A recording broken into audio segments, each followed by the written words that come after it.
Hi everyone, I'm Courtney and this is Our Voices, a forum for us to deepen the connections between us and create space for us to be curious and learn from each other. We take time to share our stories, we preserve our culture by building and strengthening the bonds that exist between us. Sharing our stories also promotes inclusion as well, by giving us a chance to listen to each other with humility and welcome perspectives that may be very different from our own, always with a sense of empathy. As we recognize Asian American and Pacific Islander Heritage Month, a time when we celebrate the remarkable contributions of those who continue to shape our society today, I'm thrilled to be joined by Peter Tam, Technical Manager for Quest Global. So Peter, thanks for joining today's conversation. How are you? Hey everyone, hi Courtney, I'm doing well. Thank you for having me. I am excited to be a guest here in today's podcast and connect with you today. Likewise, Peter, and I've gotten to know you quite a bit, and I'm so thrilled to give the audience the same opportunity to get to know you as well. So, Peter, I'm wondering if you could tell us a little bit about yourself, your background and a bit of your journey. Okay, I'm Peter Tam, Technical Manager for Quest Global at Windsor, Connecticut headquarters. I moved to Connecticut from California for a job opportunity for about 11 years ago. I love the 4 seasons here in the East Coast, by the way. I enjoy traveling, outdoor activities, and cooking, and I find it so much to do here in terms of learning in the city about culture, food, and diversity. What a great canvas for photography, and I must say I do like to take a lot of pictures. And if you know me, I'm a foodie. Definitely the city had a lot to offer. Awesome, Peter. Really appreciate that background and giving us some insight into who you are, the person. So, technical manager for Quest Global, tell us what inspired you to go down that path and to pursue that as a career.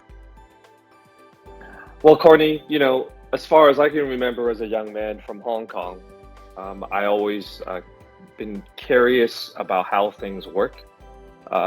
My fascination in science and technology has always been a driver and a guide in pursuit a career in science. When I first arrived to the United States as an immigrant, I didn't speak any English.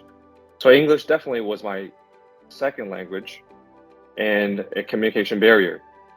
I only know how to speak Cantonese at the time, and that's a dialect in Chinese, one of the dialects in Chinese. However, it was the math and science that gave me the opportunity to express myself in an imaginative way possible. It was later in high school that my science and technology teachers who inspired me to pursue a field in engineering because it made a lot of sense. I was a curious person. I like to take things apart and know exactly how it works. And guess what? I later on in college, I got a degree in physics. So move fast forward to the present. After 15 years working in the manufacturing, aerospace, and defense industry, I had the honor to work with some incredible individuals who inspired me to do amazing projects. That is technological advance, innovative, and protect and serve our country. It was amazing to see how life unfolds. And also translate this to my current state at Quest Global as a technical manager. It gives me the opportunity to use my skill learned in different engineering disciplines, and also to apply and share my knowledge to members to the Quest Global Manufacturing Engineering team. That's awesome. So it's really that curiosity and that continuous learning mindset that inspired you and that pushed you into engineering as a career. That's awesome. So I'm curious, Peter. Yeah. So I'm curious, Peter. 15, 20 years, in industry, and you've got a wealth of experience now that you're able to draw upon. If you were to have a conversation with perhaps an earlier version of yourself, when you were just starting out as an engineer and just, pursuing it as a profession, with the benefit of the experience that you now have, what advice would you give to that version of yourself? The advice I would give is to continue the pursuit of things that would drive you and be curious. I think the questions always in my mind is, the always continuous improvement and learning, about not being afraid to learn, but also hearing stories of other people and learn from them. I think the challenge is that uh, as you're growing older, it's not about me, my journey, but also hearing how other people would look at the problem in a different way, in a different lens. That I would tell myself, early self, as a good thing to pursue in that area where I would able to hear more people and learn from other disciplines. Awesome. And, I like to pull on that thread a little bit. And, you reference your journey, and I'm curious, how has your heritage influenced that journey and made you the person that you are? I'm really curious about that. Well, my heritage is in Chinese. In our Chinese culture, I've been grow up and always been taught that working hard, having the grit and continue to learn and not giving up. There was never a time where I find myself bored because my parents would say, "Why don't you go and do something that is meaningful and have a purpose?" And of course, as my child, in the beginning of my early self, I really didn't know what that means. I mean, there was a time that technology wasn't in place, so I had a lot of chance to think about what I want to do. But I was just curious about how other elements, technology and science around me, that it would shape me today, a version of myself. And I think it's the heritage of working with people, different cultures. I know that in Hong Kong, there's not just Chinese people, but Westerners, British, and Indians, and also other parts of Asia culture. So it's a very, I guess, a good melting pot that allows me to, again, look at the world in a different lens, and to complement other people's culture, and use that to broaden my personality and to pursue my career. Yeah, and Peter, I couldn't agree with you more. I think it's when you have that fusion of cultures and that fusion of different perspectives, that it allows you to see things from a much different light and from a much broader point of view. So I totally agree with you there. What does, just, again, to pull on that a little further, and as you reflect, on your heritage, and as we celebrate Asian American and Pacific Islander Heritage Month, what does it mean to you? And, you know, how do you find meaning? What does it signify? What does it represent for you, just on a personal level, Peter?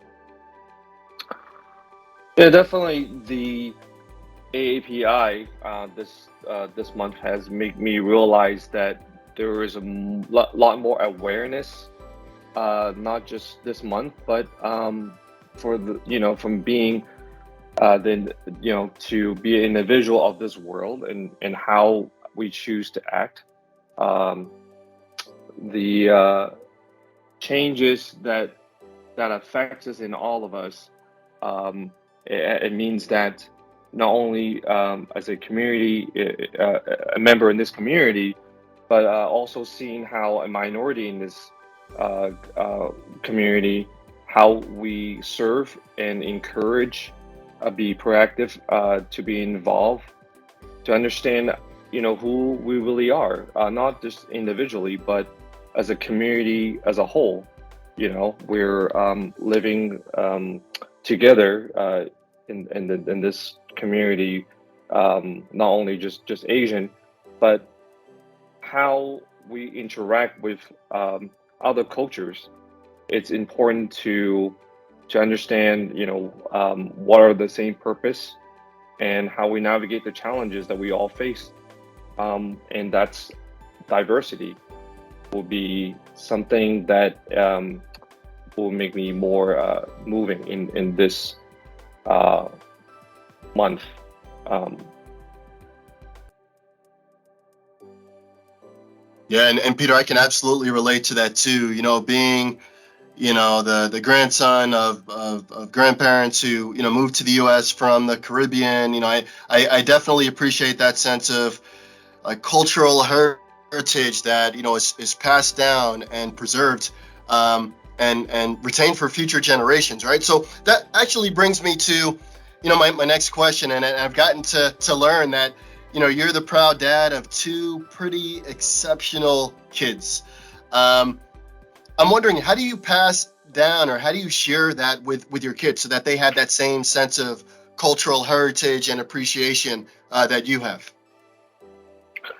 so one thing I try to do to do that in my home is that I always let my children know that where we're from.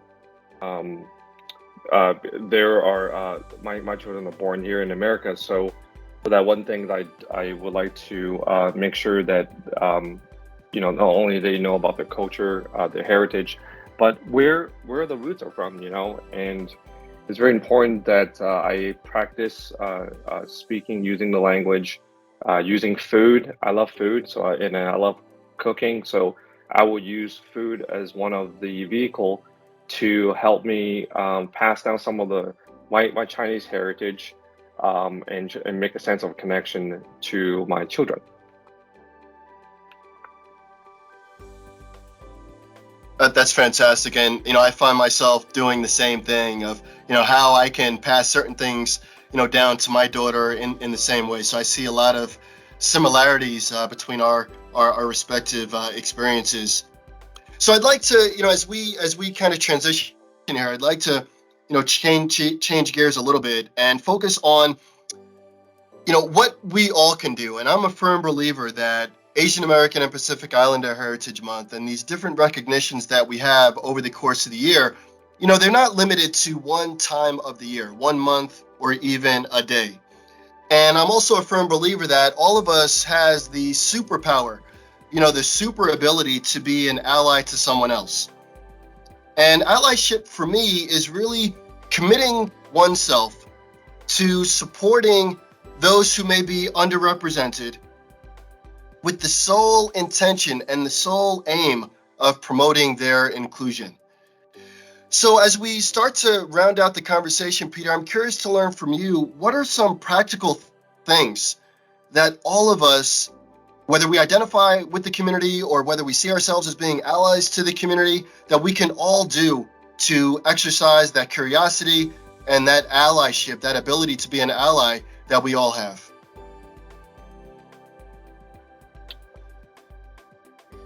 That's an interesting question. Um, I think what's one of the things I do like to do is to do more proactive communication.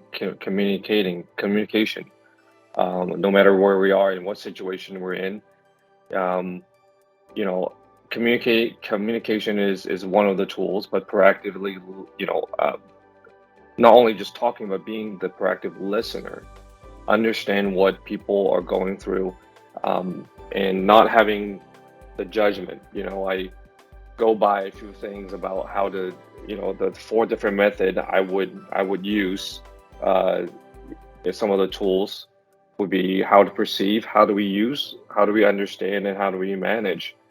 Um, a lot of us are sometimes might take, look at a situation and may not be aware. So when different way of perceiving certain things, we might jump into conclusions sometimes, and sometimes we don't know a method to use. And so by having the practical skills, um, that will allow us to demonstrate how we would able to um, connect with our communities and leaders and members. Um, then that will enable us to understand, um, the not only the differences but also the common grounds for our cultures, and we're able to finally able to manage together, sharing the same goal and a support system. Yeah, I think that is such sound advice, Peter. And that common ground, just having the conversation with you, there's so much commonality between our respective stories and journeys that it's when we take time to listen, intentionally listen. It does so many things. It opens so many doors, and it's a great way to show one's humility by being open to different perspectives and taking time to listen. And I think there's so much power in being able to do that. So, Peter, as we close today's conversation, I'd like to thank you so much on behalf of all of our listeners for opening up, being vulnerable, and sharing a bit of your journey with us. But I've got one super important question to ask you before we close. You mentioned that you are a foodie and you're a bit of a chef at home. So I'm curious, from your standpoint, what is that extra special dish that when you make it for your kids is sure to get a 5-star review?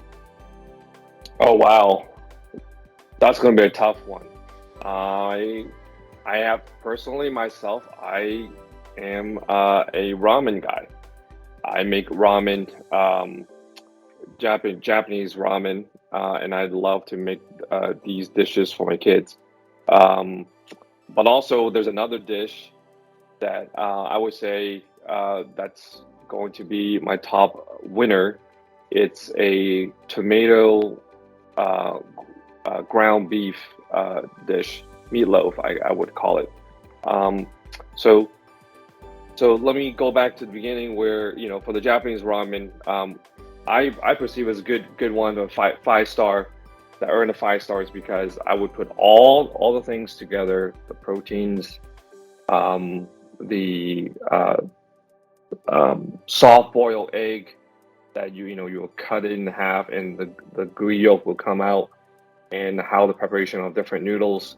The reason I'm using that is because there is so much meaning in food and in Chinese culture. Ramen represents long life and good living.